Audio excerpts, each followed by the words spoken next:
नमस्कार दोस्तों, मेरा नाम पंकज राठौर है और पीएससी अड्डा के यूट्यूब चैनल पर एक बार फिर से आप सभी का हार्दिक स्वागत है।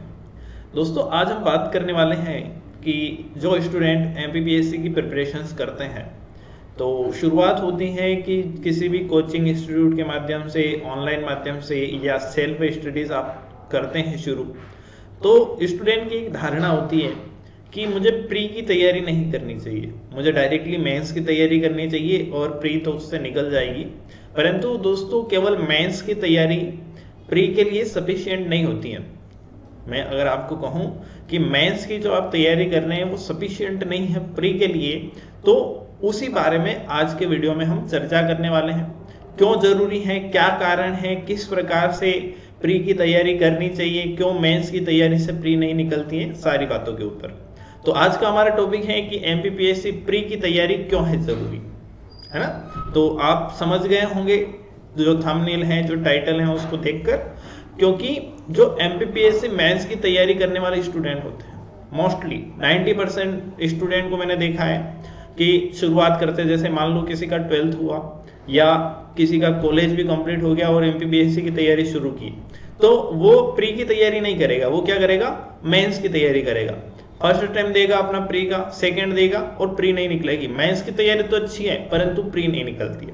तो क्या कारण है, क्यों नहीं निकाल पा रहे मेंस की तैयारी करने वाले प्री, उसी के बारे में हम चर्चा करते हैं आज के वीडियो में। तो शुरुआत करते हैं सबसे पहले कि सारे जो स्टूडेंट होते हैं, हमारे जितने भी साथी, जैसे कि आप और भी जो सभी एमपीपीएससी की तैयारी कर रहे हैं, इन सभी का एक टारगेट होता है। और टारगेट क्या होता है, एक अधिकारी बनना। मध्य प्रदेश लोक सेवा आयोग यानी कि जिसे हम एमपीपीएससी कहते हैं, इसकी परीक्षा देना, इसमें सम्मिलित होना और इसको पास करना और इसके माध्यम से एक अधिकारी बनना। तो क्या ये डायरेक्टली कोई आम है, कोई रोटी है जो इसको खा लोगे एक दिन में? नहीं, ये कोई आम नहीं है। ये एक बहुत ही महत्वपूर्ण परीक्षा है और जिसको मध्य प्रदेश लोक सेवा आयोग, जो एक भारत का संवैधानिक आयोग है, जिसे राज्य लोक सेवा आयोग के नाम से हम जानते हैं, उसकी परीक्षा है। तो कोई हलवा नहीं है ना, आसानी से इसको पार नहीं कर सकते, क्योंकि हलवा एक होता है और इसकी खुद की 3 स्टेजेस है। तो कौन कौन सी स्टेजेस हैं इसकी, उसके बारे में हम बात करते हैं। तो इसकी पहली स्टेजेस है प्रीलिम्स, जो आप सभी जानते हैं। ये जो प्रारंभिक परीक्षा होती है वो एमपीपीएससी की फर्स्ट स्टेज है और इसको पार करना भी बहुतों के बस की बात नहीं होती है। उसके बाद अगर हम बात करें तो दूसरी स्टेज होती है मेंस और तीसरी स्टेज होती है इंटरव्यू। तो स्टूडेंट सोचता है कि प्रीलिम्स और इंटरव्यू का क्या है, ये तो स्टेज ऐसे ही बनाएंगे, क्योंकि 90% जो रोल होता है, आपको जो पोस्ट मिलेगी, आप एमपीपीएससी में कैसे सिलेक्ट होंगे, उसमें मेंस का रोल 90% होता है। बाकी 10% में प्रीलिम्स भी आ जाता है आपका और इंटरव्यू भी आ जाता है। तो स्टूडेंट क्या सोचता है कि मैं 90% की तैयारी ही कर लेता हूं, मैं 10% के चक्कर में नहीं जाता हूं। परंतु ये 10% ऐसा है जो आपको 90% तक जाने नहीं देता है, तो इसकी तैयारी भी बहुत जरूरी हो जाती है। तो सबसे पहली स्टेज जो हमारी होती है वो होती है प्रीलिम्स, यानी कि प्रारंभिक परीक्षा एमपीपीएससी की। तो एमपीपीएससी की प्रारंभिक परीक्षा जब आप क्वालिफाई करोगे तभी मेंस तक जा पाओगे।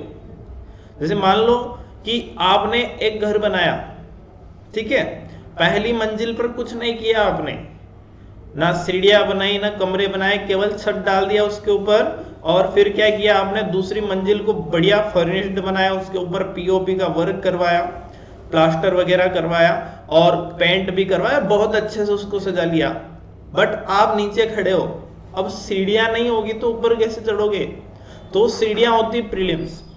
जैसे कि एक कहानी के माध्यम से समझते हैं कि ये आप हैं, ये आप हैं और ये प्रीलिम्स है, यानी कि ये सीढ़ियां। जब इस सीढ़ी की, इस प्रीलिम्स की तैयारी आप नहीं करेंगे तो मेंस तक कैसे पहुंचेंगे? ये तो कहानी से, उदाहरण से समझा रहा हूं, फिर मेन बात पर भी हम आने वाले हैं। उसके बाद आपके सामने ये जो सड़क है, तो ये सड़क तो आपने बना ली, ये मेंस है। जो सड़क आपको दिखाई दे रही है ये क्या है, मेंस है, मुख्य परीक्षा। तो इस पे आप चलने के लायक हो वो तो आपने बना ली, बट वो सीढ़ियां नहीं बनाई जिस सीढ़ी के माध्यम से आप इस सड़क तक पहुंच सकते हो। तो ये सीढ़ियां बनानी काफी आवश्यक होती हैं। अब सीढ़ी और सड़क दोनों में चलना ही होता है, सब हमें सिखाते हैं। मेंस की तैयारी कर लेंगे तो प्री की भी हो जाएगी भैया, यही सिखाते हैं नॉर्मली। अगर यही सिखाते हैं तो कमेंट करके बता दो भैया कि हाँ यही सिखाते हैं। फिर अगर हमें दोनों में चलना ही है बट इसमें क्या है, ऊपर चढ़ना है और मैथ्स में एक जैसा चलना है, यानी कि इसमें एमसीक्यू टाइप के क्वेश्चंस होते हैं प्रीलिम्स में, और मेंस में रिटन एग्जाम होती है जो हम कॉलेज में भी लिखते आ रहे हैं। हालांकि उसमें अपनी उत्तर लेखन की शैली काफी अच्छी होनी चाहिए, अपने पास जो है लॉजिकल चीजें होनी चाहिए।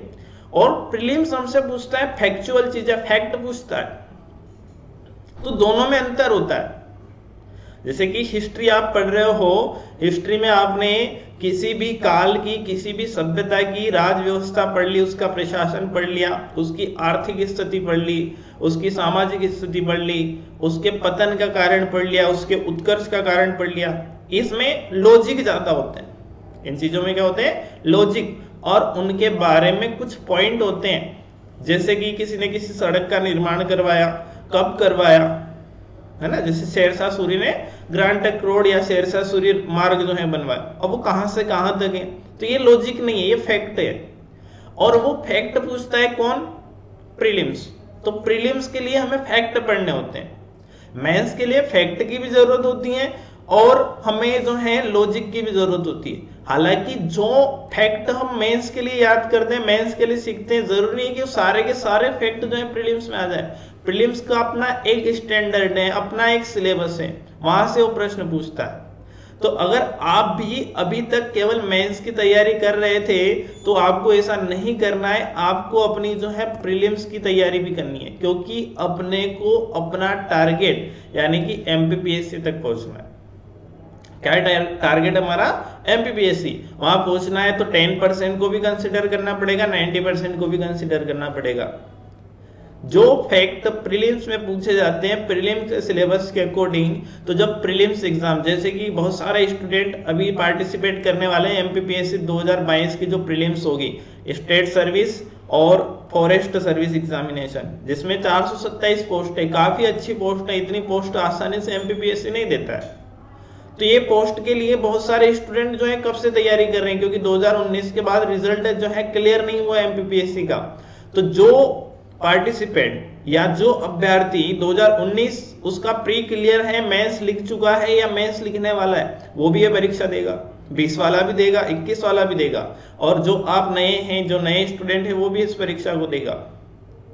तो वो लोग तो बहुत बार टकरा चुके हैं इन चीजों से, जो 19 वाले हैं, 20 वाले हैं, 21 वाले हैं। परंतु जो बिगिनर्स हैं, जो नए हैं, वो अगर सोच रहे हैं कि मैं मेंस की तैयारी कर ली है या चल रही है, इससे मेरा प्री निकल जाएगा, तो भैया आप अंधेरे में हो और इस अंधेरे से बाहर आना होगा। इसके लिए मैं आपके सामने एक लाइट लेकर आया हूं और आपको अंधेरे से बाहर निकालने की कोशिश कर रहा हूं। तो अब समय आ गया है कि आपको अब क्या करना है, प्री के लिए पढ़ना है।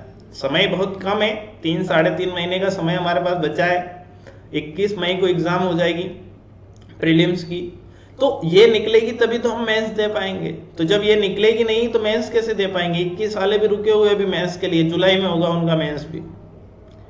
तो समझ पा रहे हैं मेरी बात को। तो आज से अगर आप मेंस की तैयारी कर चुके हैं या कर रहे हैं तो उसको साथ साथ में चलने दीजिए और अकॉर्डिंग टू सिलेबस या सिलेबस के अनुसार जो है प्री की तैयारी भी शुरू कर दीजिए।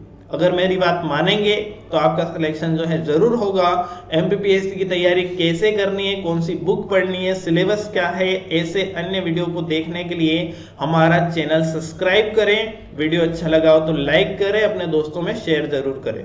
Thank you for watching.